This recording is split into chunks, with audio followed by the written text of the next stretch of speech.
Vemos cómo se resolvía este problema 1, tipo A del segundo parcial del 28 de abril. En primer lugar, vamos a ver qué tenemos. Vamos a leer el enunciado y vamos a ver qué cosas hay por aquí. Pues primero, nos hablan que tenemos dos espiras concéntricas. Esa es una parte importante de radios R1 y R2.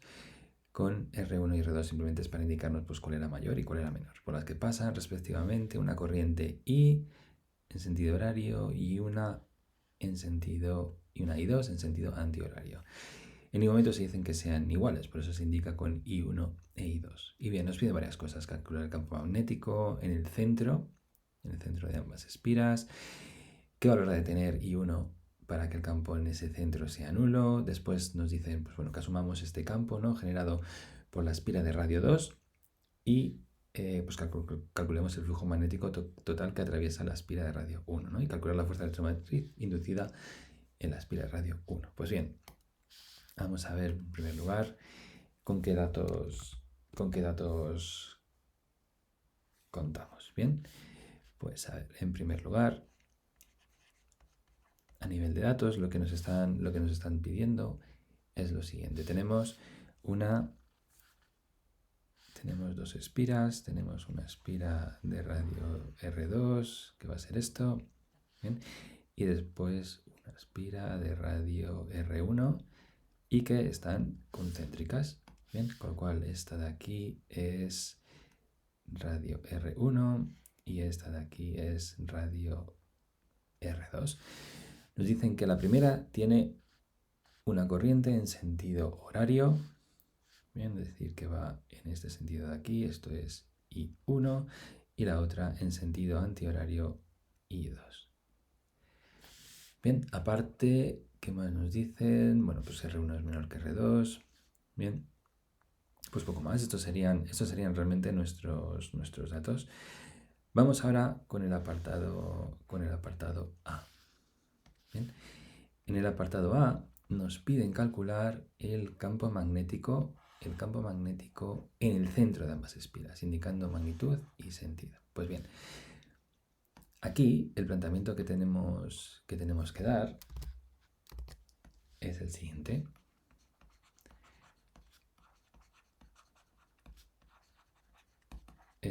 Tenemos que el campo magnético, sabemos que el campo magnético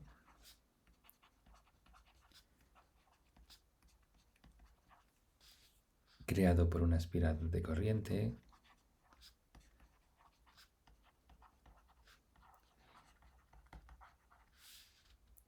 en este caso vamos a decir que esa corriente es I y se calcula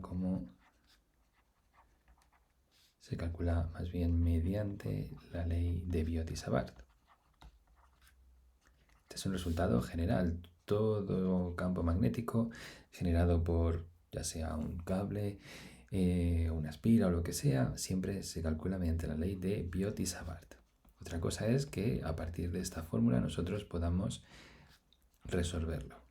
Bien, pero esto siempre va a ser cierto. Esa ley de Biot-Savart nos dice que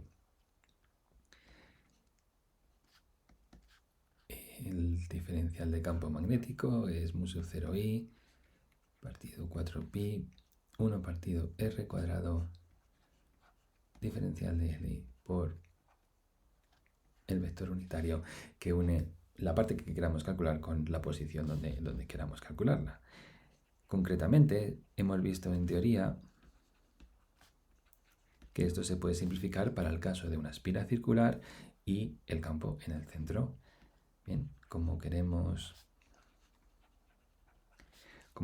el campo magnético en el centro,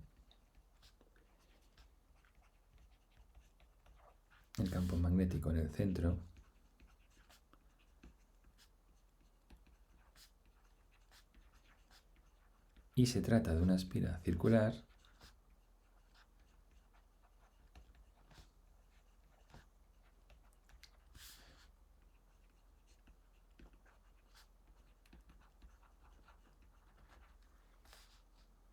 podemos usar esta expresión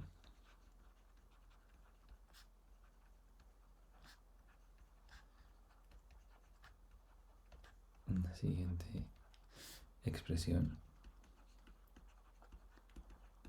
Es decir, que B es igual a mu sub 0 I por 2R. ¿Bien? Siendo R, en este caso sí es R, siendo R el radio de la espira.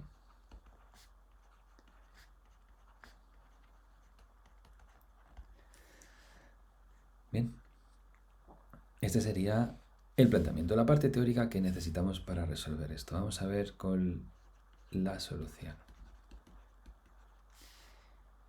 Pues bien, en este caso tenemos dos contribuciones al campo, una dada por el campo generado por la espira 1 y otra por la espira 2. Con lo cual el campo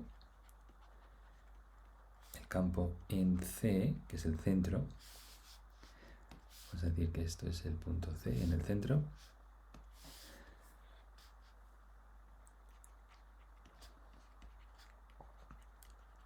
bien, será la suma de los campos generados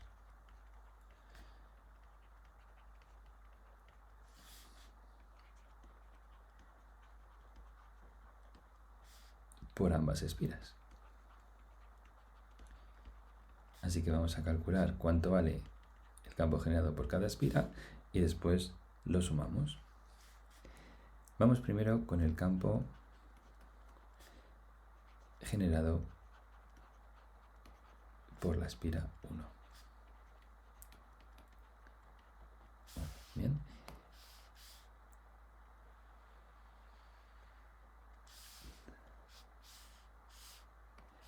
En ese sentido tenemos que aplicar la fórmula anterior. Tenemos que B1 mu sub 0 por I1 partido de 2 R1. ¿Qué sentido le ponemos? Pues bien, según la regla de la mano derecha, como la corriente va en sentido horario, entonces el campo va a ser entrante, asumiendo que las zetas positivas, ¿no? Asumiendo que tenemos este eje de coordenadas donde tenemos Y, tenemos X y tenemos Z saliente. Entonces podemos decir que como el campo es entrante, darán el signo menos de las K. ¿Vale? Básicamente esto es entrante al papel.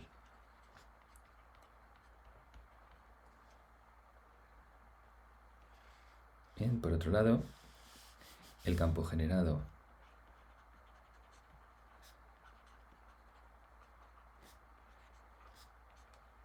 por la espira 2,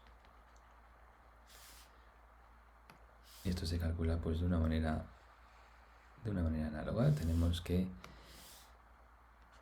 B2 es mu sub 0 y 2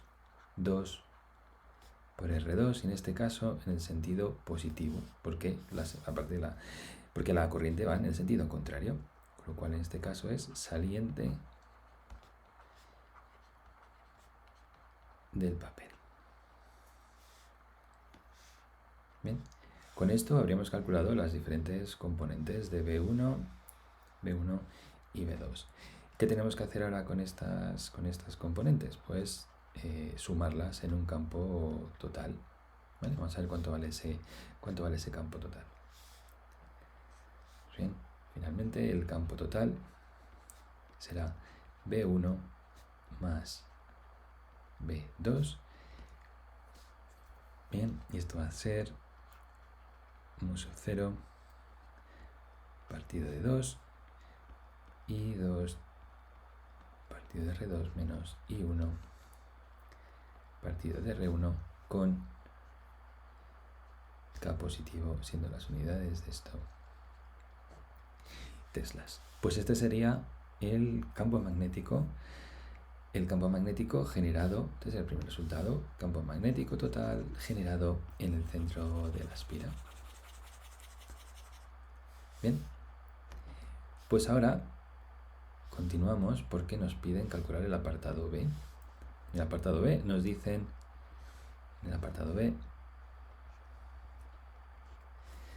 nos dicen calcula cuánto tendría que ser la corriente I1, es decir, cuánto tendría que ser la corriente I1 para que el campo T sea nulo. Pues bien, vamos a ver cómo se resolvería esto. No hace falta mucho planteamiento teórico aquí, simplemente sería decir que para que el campo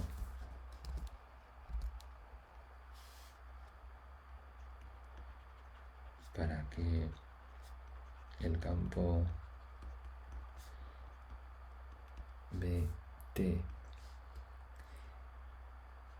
sea nulo,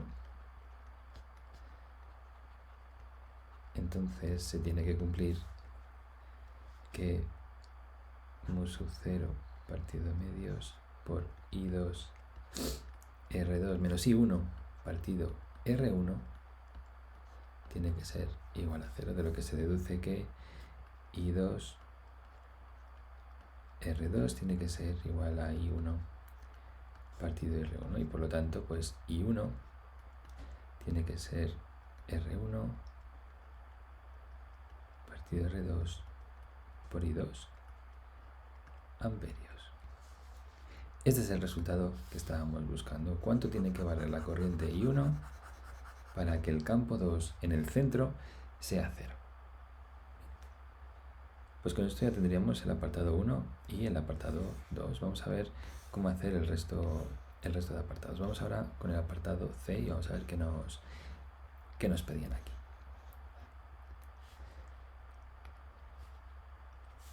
En el apartado C nos pedían asumir que el campo generado por la espira, es decir, el campo generado por la espira 2, nos dicen que la sumamos como algo que va en función del tiempo y que es 1 menos t cuadrado k. Perfecto. Pues aquí nos piden calcular el flujo magnético. Vamos a ver qué planteamiento podemos hacer aquí. Pues bien.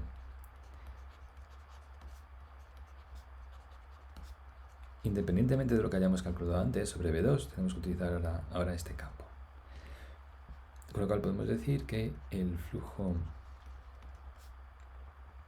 de campo magnético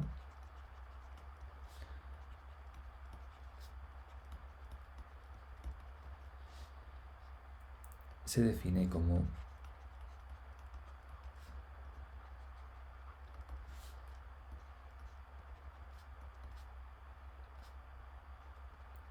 la integral de dicho campo a través de una superficie,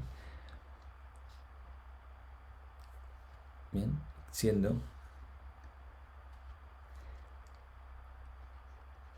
se define como tal que es el campo magnético que atraviesa una superficie.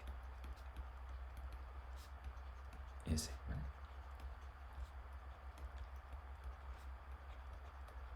Una superficie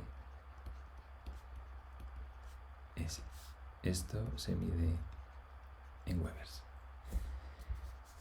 Pues bien, de esta manera vamos a poder calcular ese flujo magnético. Ahora bien, tenemos dos espiras. Una espira, pueden suceder varias cosas. Puede ser que una espira se autoinduzca algo de flujo a sí misma, ¿vale? Pero en este caso decimos que se ignoraba ignorar la autoinducción de la espira 1. Queremos ver únicamente cuánto campo atraviesa la espira, cuánto campo generado por 2 atraviesa la espira 1. Con lo cual, asumiendo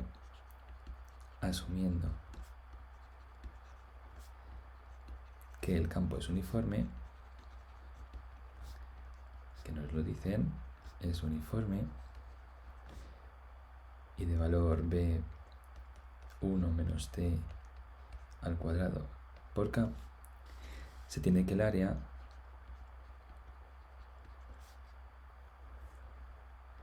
que el flujo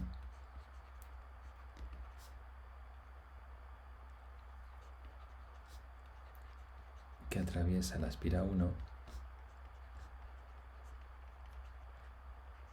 es lo siguiente. Es cuánto flujo magnético atravesaría la espira 1, que es igual a 1 menos t al cuadrado. En este caso ignoramos el coseno del ángulo que forman, es 1, porque tanto el campo, que es perpendicular completamente, como la superficie, pues llevan la misma dirección, el mismo sentido, son paralelos. Bien, esa dirección S1 y S1. Y esto es 1 menos t al cuadrado por pi por R1 al cuadrado, esto en Webers. Bien. Lo más importante de esto es darse cuenta que hay que ver cuánto campo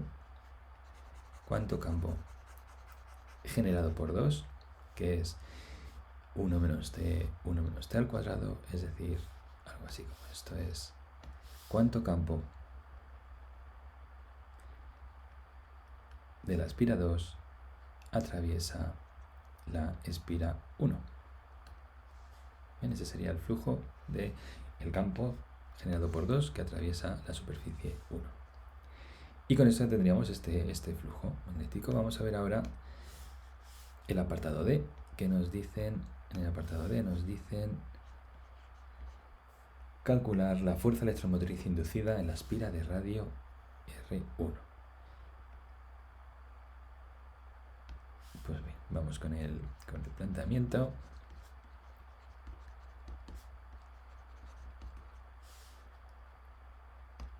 Ya que nos dice que la fuerza electromotriz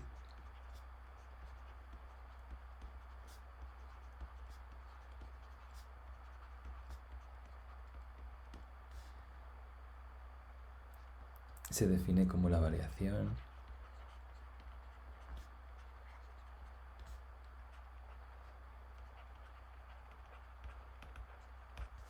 del flujo magnético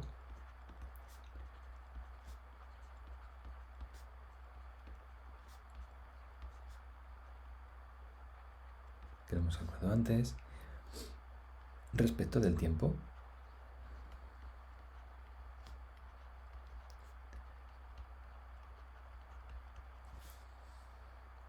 Con un matiz, que es con un sentido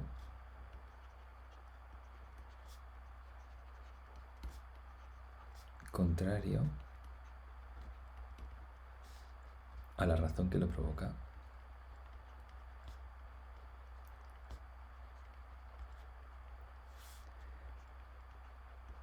Y esto viene dado por la ley de Lenz.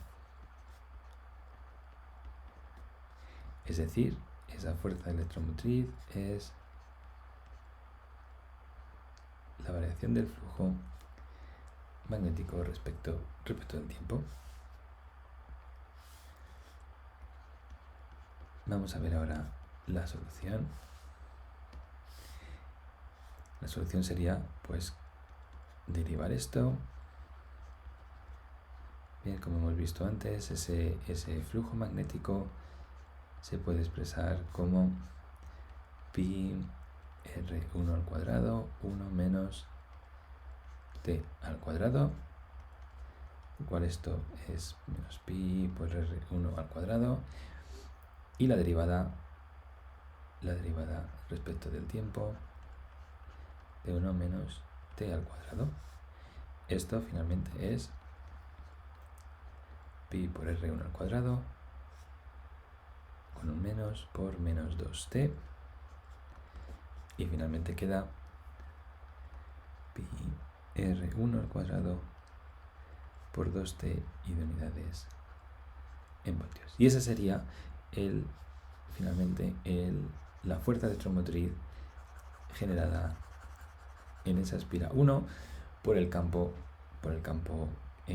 2 que hemos visto que era dependiente del tiempo.